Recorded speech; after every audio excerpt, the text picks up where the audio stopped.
It'll be fine. It'll be fine. It'll be fine. It'll be fine.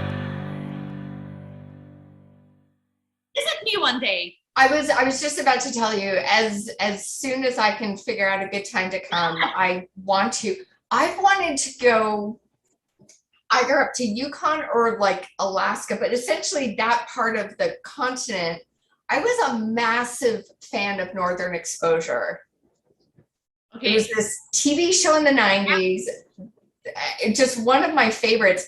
And I just fell in love with, I mean, obviously it was a story, but that whole vibe up there. And I'm a winter girl. I love me my snow and my, you know, you've got that going up there. But I just want to see more of Canada. Like more than anything, I just want to see more of this country because it's huge. It's huge. And like, you know what you would love in the Yukon? You would love the people. There's so many characters here. And like everyone that ends up here is like from a totally different background. They went through so many places and they ended up here. It's the best part.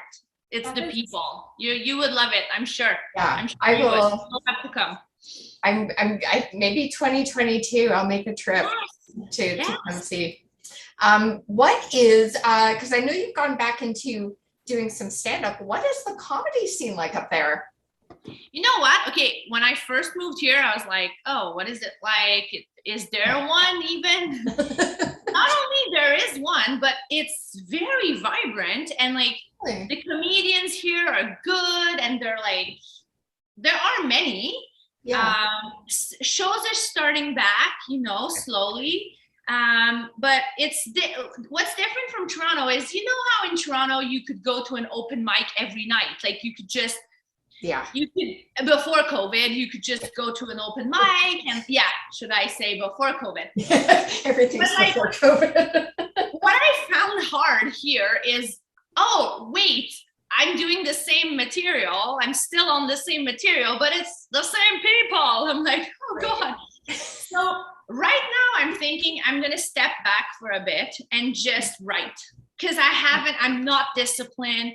I pretend, I'm always like, oh, I'm going to write, and then I sit down with my book and I'm like, I wrote down 3 words and nothing's good, and then I go back on stage and I'm like, oh, I have 35 new seconds.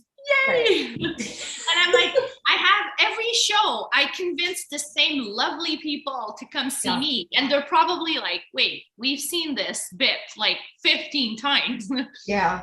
How many times can she talk about being single? I'm like, well, it's still going on. So please allow me to. And I'm also, every show, I'm like, what if there's a really cute single man in a crowd and he hasn't seen this? And he's like, wait, what? That never happened. Kelly, never did.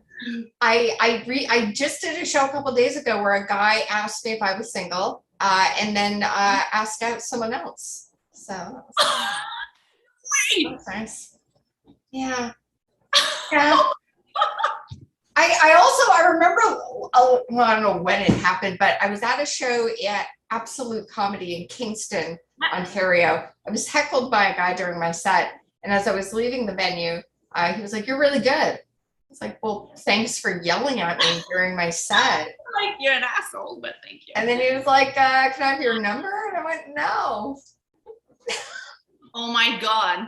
You know, okay, it never happens to me because, like, I don't know. I'm always like, oh, someone will come and talk to me after. Yeah. No. It's always like, you know, except this one time last year, I did an outdoor show here in Whitehorse.